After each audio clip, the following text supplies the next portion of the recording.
ನಮಸ್ಕಾರ ಸ್ನೇಹಿತರೆ, ನೀವು ಈಗ ನೋಡುತ್ತಿರುವ ಈ ವಿಡಿಯೋ ನಿಮ್ಮ ಜೀವನವನ್ನೇ ಬದಲಾಯಿಸಬಹುದು. ನೀವು ಕೇಳಿರೋ ಹೆಸರು ಆರ್ಟಿಫಿಷಿಯಲ್ ಇಂಟೆಲಿಜೆನ್ಸಿ ಅಂದರೆ AI. ಆದರೆ ಒಂದು ಪ್ರಶ್ನೆ, AI ನಮ್ಮ ಜೀವನವನ್ನು ಸುಲಭ ಮಾಡುತ್ತಿದೆಯಾ ಅಥವಾ ನಮ್ಮ ಉದ್ಯೋಗಗಳನ್ನು ಕಿತ್ತುಕೊಳ್ಳುತ್ತಿದೆಯಾ? ಇಂದು ಇದಕ್ಕೆ ಸತ್ಯವಾದ ಉತ್ತರ ನೋಡೋಣ. ಮೊದಲು ಒಂದು ಶಾಕಿಂಗ್ ಫ್ಯಾಕ್ಟ್. ನೀವು ಪ್ರತಿದಿನ ಬಳಸುವ Google Maps, YouTube, Instagram, Alexa, Siri ಇವೆಲ್ಲವೂ AIನ ಸಹಾಯದಿಂದ ಕೆಲಸ ಮಾಡುತ್ತವೆ. AI ಅಂದರೆ ಮನುಷ್ಯರಂತೆ ಯೋಚಿಸಬಲ್ಲ ಯಂತ್ರ. ಇದು ಡೇಟಾ ನೋಡಿ ಕಲಿಯುತ್ತದೆ, ನಂತರ ನಮಗಿಂತ ವೇಗವಾಗಿ ನಿರ್ಧಾರ ತೆಗೆದುಕೊಳ್ಳುತ್ತದೆ. ಇತ್ತೀಚಿನ ವರದಿ ಪ್ರಕಾರ AI ಈಗ ಡಾಕ್ಟರ್ಸ್ಗಿಂತ ಬೇಗ ರೋಗ ಪತ್ತೆ ಮಾಡುತ್ತಿದೆ, ಬ್ಯಾಂಕಿಂಗ್ ಫ್ರಾಡ್ಸ್ಗಳನ್ನು ಸೆಕೆಂಡ್ಗಳಲ್ಲಿ ಹಿಡಿಯುತ್ತಿದೆ ಮತ್ತು ಸೆಲ್ಫ್ ಡ್ರೈವಿಂಗ್ ಕಾರ್ಸ್ ಕೂಡ ಸತ್ಯವಾಗುತ್ತಿವೆ.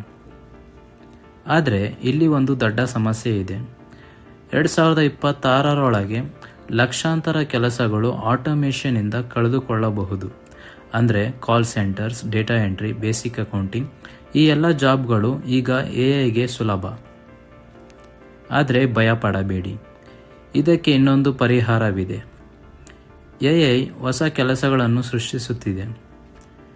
ಅದು ಯಾವ್ಯಾವು ಅಂದರೆ AI trainer, prompt engineer, data analyst, cyber security expert. ಒಂದು ಫ್ಯಾಕ್ಟ್ ನಿಮಗೆ ಗೊತ್ತಾ?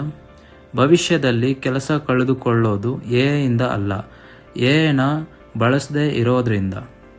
ಹಾಗಾದರೆ ಸ್ನೇಹಿತರೆ, AI ನಮ್ಮ ಶತ್ರು ಅಲ್ಲ, ಅದು ಒಂದು ಸಾಧನ. ನಾವು ಅದನ್ನು ಹೇಗೆ ಬಳಸುತ್ತೇವೋ ಅದರ ಮೇಲೆ ನಮ್ಮ ಭವಿಷ್ಯ ನಿಂತಿದೆ. ಈ ವಿಡಿಯೋ ಇಷ್ಟ ಆಗಿದ್ರೆ ಲೈಕ್ ಮಾಡಿ ಆ್ಯಂಡ್ ಚಾನೆಲ್ನ ಸಬ್ಸ್ಕ್ರೈಬ್ ಮಾಡಿಕೊಳ್ಳಿ. ನಿಮ್ಮ ಅನಿಸಿಕೆಗಳನ್ನು ಕಾಮೆಂಟ್ನಲ್ಲಿ ತಿಳಿಸಿ. Thank you.